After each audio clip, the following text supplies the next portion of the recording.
the book! Don't give him the book! Don't! Oh, God, that was stupid. It's really difficult to come up with beginnings when you have nothing to show for it, you know, outside of a 14-day free trial to Filmstruck. Oh, boy. Anyway, hello there, CriterioNate here, and I'm here to talk about number 338, Jack Wood's Equinox.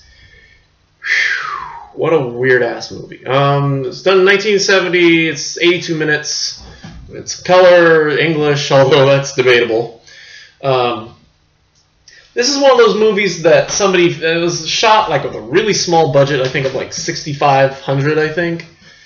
And yeah, it's, apparently the stop motion and like early cell animation kind of stuff, or CGI, early CGI stuff is kind of like, was unique or something, I don't know. And that's why it's in Criterion, you know. Even though, God, it's right up there with like Carnival of Souls, you know. It's like, why is this movie? It's so like the acting is horrendous. The acting's horrendous. But you know, a lot of those, you know, they got those people who, you know, they got their friends to play. It's right up there with like, you know, it's not Monos bad. Those of you who have seen Monos: The Hands of Fate, or The Hand of Fate, it's not like, you know. And I don't remember Fiend Without a Face wasn't like really bad. I think that had like big, you know, film company distribution, I think, backing at least. But yeah, so this is just one of those really, but this was an independent feature, and it became kind of a cult classic, I guess. And I guess Dennis Hammer, I think his name was Dennis Hammer, went on to work on, I guess co-directed it, but didn't get credited. He didn't get credited for it on Criterion's site or on the movie itself, but he's on the Wikipedia page. Dennis Moran. He ended up working on Star Wars, and he ended up working on Jurassic Park. So he had his time in the sun, you know, twice, yeah, at least twice.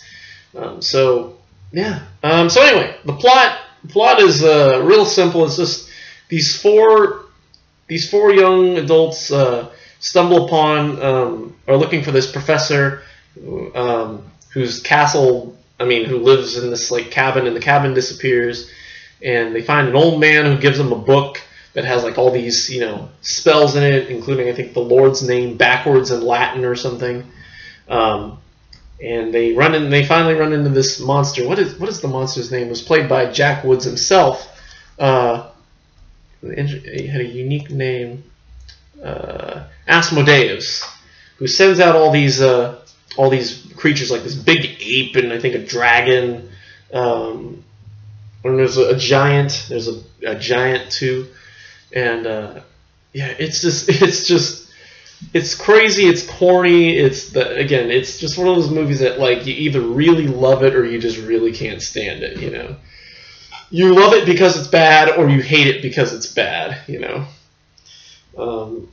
Yeah, again, the acting is just like so wooden, and their facial expressions are hilarious. That being said, you know, because of it has a sort of a charm to it, you know. It's not horrible. There are aspects of it, I think, yeah, again, the special effects were, I think, very unique at the time. I think they were supposed to be very unique, so if that was the point, hey, so be it. But yeah, I don't really have much else to say. It's just a little crazy little horror film, one that we don't, you know, a genre that we haven't really had a lot of in Criterion. I mean, we've had Carnival, at least American horror films like Carnival of Souls, Fiend Without a Face. We've had, you know, different styles like we have Japanese ones like Qui-Gon and eventually House. But yeah, not a lot of like American, you know. Oh, the Blob too. That's another one, the Blob. But yeah, there's not a lot of American ones like that are like, you know, creepy, you know, horror, you know, especially from the 50s, 60s. I mean, the Silence of the Lambs too. But yeah, that's all. Again, that's all I have to say. I didn't have much else to say. It depends. It's one you got to see for yourself. And yeah, so I don't know what I'm going to give this one. I wasn't even really thinking. I'll give it a B plus. It's the acting is kind of hard to sit through, but overall, you know, this, and I think I give it a B plus for effort. They tried to make a pretty cool movie, you know, and I guess they made it cool enough to be in the Criterion Collection. So there you are. So I'll give it a B plus. Now, of course, here's the part where I would review the supplements, but I'm not doing the supplements right now because I don't have the DVD, and I couldn't get the DVD. I ended up signing up for Filmstruck to watch it. I think the main problem that I had with this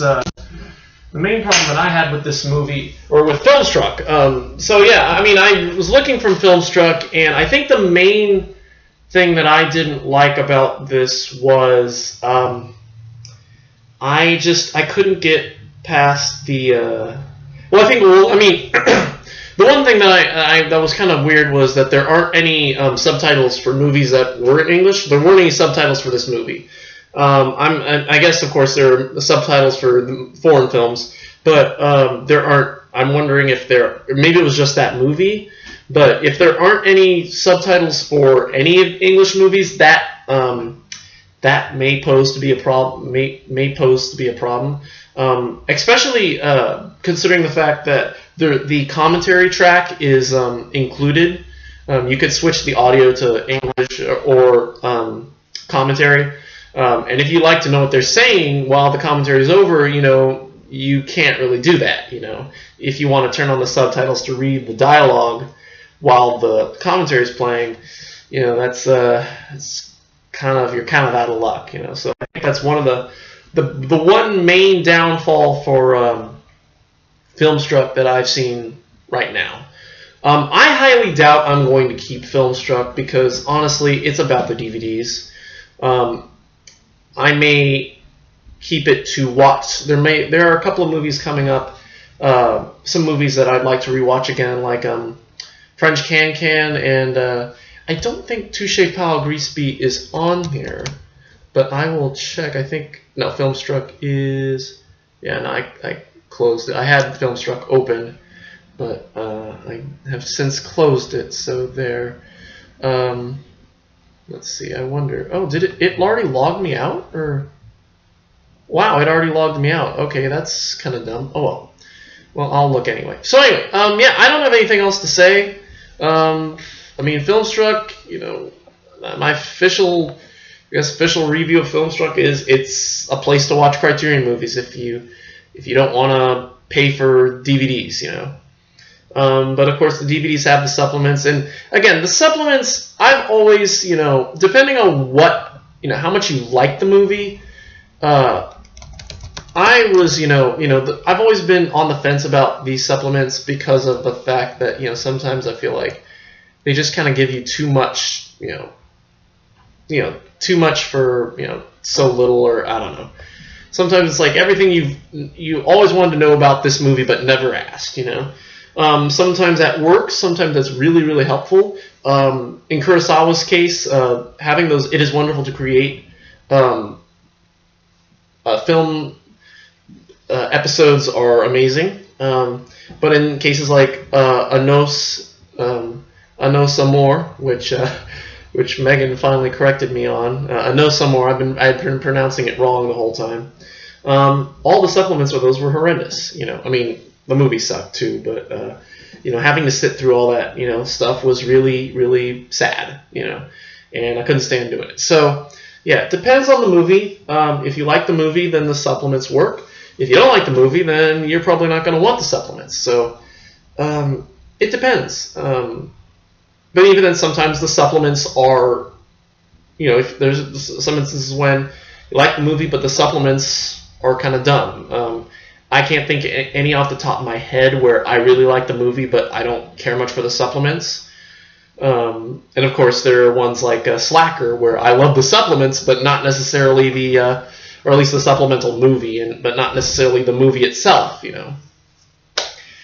So it's still we'll see how Filmstruck, again, I think Filmstruck's only been up and running for less than a month, at least as far as the signing up for registration. The site's been on live for, I think, over a month now.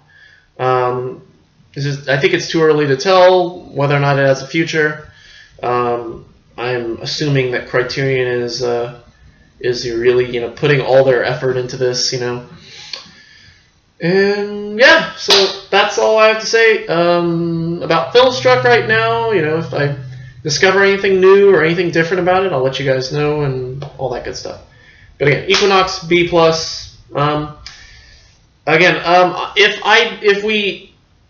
It wasn't bad. I wouldn't mind seeing it again. And if I can maybe find a used copy of it, I might get it for the supplements and do a supplemental supplements video. But honestly, I don't know if it's one I really care to own. So we may just have to, again, if our library buys it, I'll do the review. I'll do a review of the supplements, and yeah, we'll be good to go.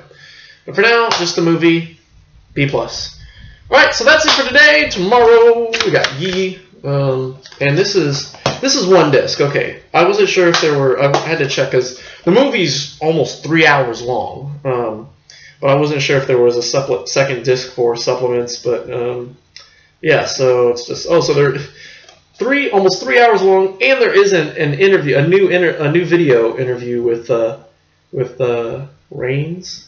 Oh, noted Asian cinema critic Tony Rains. Oh wonders. Anyway, so Yi tomorrow.